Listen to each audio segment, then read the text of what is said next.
আসসালামু আলাইকুম। আশা করি আপনারা সবাই ভালো আছেন। আমিও ভালো আছি। চিকেন ভালো করে ধুয়ে নিয়েছি।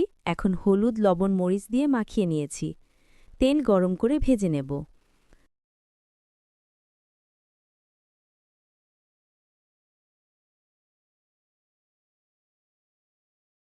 এখন আলু, হলুদ, লবণ, মরিচ দিয়ে মাখিয়ে নিয়েছি। আলুগুলোও ভেজে নেব। আলুগুলো সবগুলো ভালো করে বুঝিয়ে দিলাম। এখন এক পাশ হলে অন্য পাশ উল্টিয়ে দেব। এমনভাবে নেব যাতে করে আলু তেলের মধ্যে সিদ্ধ করা হয়ে যায়। আর এভাবে আপনারা অবশ্যই রান্না করে দেখবেন, খেতে অনেক মজার হয়ে থাকে। আলু ভাজা হয়ে গেছে, এখন তুলে নিয়েছি।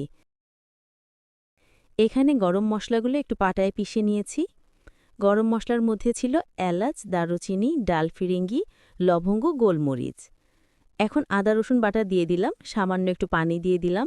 এখন ৮-১০টি মতো পেঁয়াজ কুচি করে নিয়েছি, তাও দিয়ে দিলাম। হলুদ গুঁড়া ১ চা চামচ, মরিচ গুঁড়া ১ চা চামচ, ধনিয়ার গুঁড়া ১ চা চামচ, লবণ স্বাদমতো সামান্য একটু পানি দিয়ে ভালো করে কষিয়ে নিলাম। দিয়ে সামান্য একটু পানি দিয়ে দিলাম। ঝোলের জন্য পানি দিয়ে দিলাম।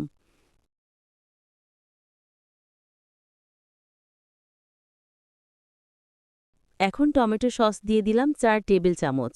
এটি অবশ্যই দিবেন, এটি দিলে খেতে খুব ভালো লাগে। সবকিছু নেড়েচেড়ে মিশিয়ে নিলাম।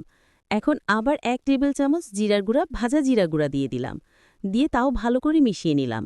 এখন থেকে রান্না করব ৫ মিনিটের মতো। এর মধ্যে আমার রান্নাটা করা হয়ে গেছে। আশা করি আপনাদের কাছে আমার ভিডিওটি খুব ভালো লেগেছে। ভালো লেগে থাকলে একটি লাইক দিতে ভুলবেন না।